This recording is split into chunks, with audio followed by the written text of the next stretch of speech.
এদিকে টানা বৃষ্টির প্রভাবে বাজারে বেড়েছে ফলমূল এবং সবজির দরদাম। সরবরাহ কম থাকায় দাম কিছুটা হলেও বৃদ্ধি পেয়েছে, এমনটাই দাবি বিক্রেতাদের। আমরা একটু বাজারের খবরাখবর জানবো। টঙ্গী থেকে আমাদের সহকর্মী সজীব হোসেন এ পর্যায়ে যুক্ত হবেন। সজীব, জানাবেন টঙ্গীর বাজারে বেচাকিনি কেমন দেখছেন এবং দাম দর কতটা বেড়েছে? আমি গত কয়েকদিন যাবৎ ভারী এবং হালকা মাঝারি বৃষ্টি হওয়ার কারণে গাজীপুরের যে বিভিন্ন জায়গা রয়েছে, যে শাকসবজি এবং ফলের যে খুচরা বাজার রয়েছে, সেখানে আমি দেখেছি যে ফলের দাম অনেকটাই বৃদ্ধি পেয়েছে। যে আমি যদি কথা বলেছি স্থানীয় ব্যবসায়ী যারা রয়েছেন, খুচরা ব্যবসায়ী, তাদের সাথে কথা বলেছি এবং যারা ক্রেতা রয়েছেন তাদের সাথে আমি কথা বলেছি। তারা আমাদেরকে জানিয়েছেন যে বিভিন্ন সময় যে ফলের দামগুলি ছিল গত সপ্তাহে, সেই সপ্তাহের চাইতে বর্তমানে যে সময় রয়েছে সেখানে ফলের দাম বেশি বৃদ্ধি পেয়েছে।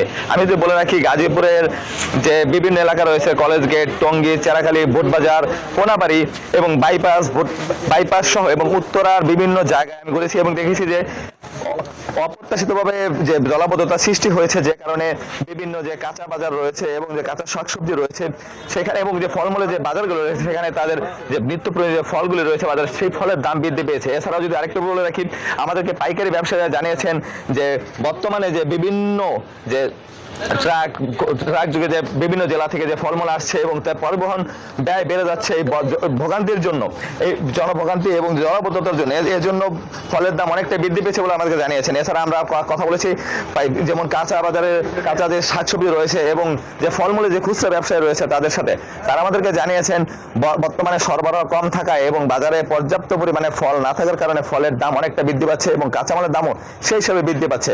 আমরা যদি আরেকটু বলি, আপনার এই দাম বৃদ্ধির জন্য কিন্তু স্থানীয় যে লোকজন রয়েছে, যারা সাধারণ ক্রেতা রয়েছে, তারা কিন্তু অনেকটাই ক্ষোভ প্রকাশ করেছেন এবং তারা বলছেন যে এই 4-5 দিনের বৃষ্টিতে যদি টঙ্গী এবং গাজীপুর এবং উত্তরের মতো জায়গায় যদি জলাবদ্ধতা সৃষ্টি হয় তাহলে অন্য এলাকার কি পরিস্থিতি সৃষ্টি হবে এবং এই ড্রেনেজ ব্যবস্থা যে রয়েছে, ড্রেনেজ ব্যবস্থার জন্য যে স্থানীয় যে প্রশাসক রয়েছে এবং যে স্থানীয় যে সংশ্লিষ্ট যে ব্যক্তিবর্গ রয়েছে, তারা যেন যথাযথ ব্যবস্থা গ্রহণ করেন এবং দ্রুত সময়ের মধ্যে জলাবদ্ধতা নিরসন করেন এবং যাতে করে মানুষ স্বাচ্ছন্দ্যে তারা বাজার করতে পারে এবং বাজারের যে দরদামের যে রয়েছে তা যেন নিয়ন্ত্রণে আসে। সেই সজীব, ধন্যবাদ আপনাকে।